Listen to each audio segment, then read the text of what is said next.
नमस्ते। भाद्रपद माह की शुक्ल पक्ष की चतुर्थी गणेश चतुर्थी के नाम से प्रसिद्ध है। इस दिन प्रातःकाल स्नान आदि से निवृत्त होकर सोना, तांबा, चांदी, मिट्टी या गोबर से गणेश जी की मूर्ति बनाकर उनकी पूजा करनी चाहिए। पूजन के समय आपको गणेश जी को मोदक का भोग लगाना चाहिए तथा हरी दुर्वा उन्हें अर्पित करनी चाहिए। अब मैं आपको गणेश चतुर्थी की कथा सुनाती हूँ। एक बार भगवान शंकर स्नान करने के लिए भोगवती नामक स्थान पर गए।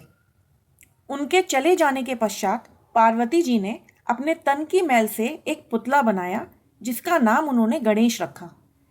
पार्वती जी ने गणेश जी को द्वार पर एक मुद्गल देकर बिठाया और कहा कि जब तक मैं स्नान करूं, जब तक किसी को भी अंदर मत आने देना। भोगवती पर स्नान करने के बाद जब भगवान शंकर आए तो गणेश जी ने उन्हें द्वार पर रोक दिया। इस वजह से भगवान शंकर बहुत ही क्रोधित हो गए और उन्होंने गणेश जी का सर धड़ से अलग कर दिया और अंदर चले गए। पार्वती जी ने समझा कि भोजन में विलंब होने के कारण शंकर जी नाराज हैं। उन्होंने फौरन 2 थालियों में भोजन परोसकर शंकर जी को भोजन करने को बुलाया।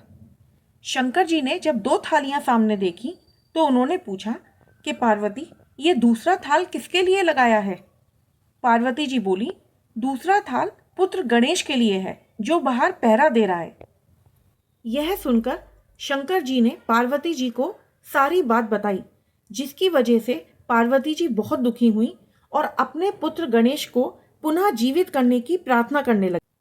तब भगवान शंकर ने एक हाथी के बच्चे का सर काटकर बालक के धड़ से जोड़ दिया, जिसके पश्चात भगवान गणेश जीवित हो उठे।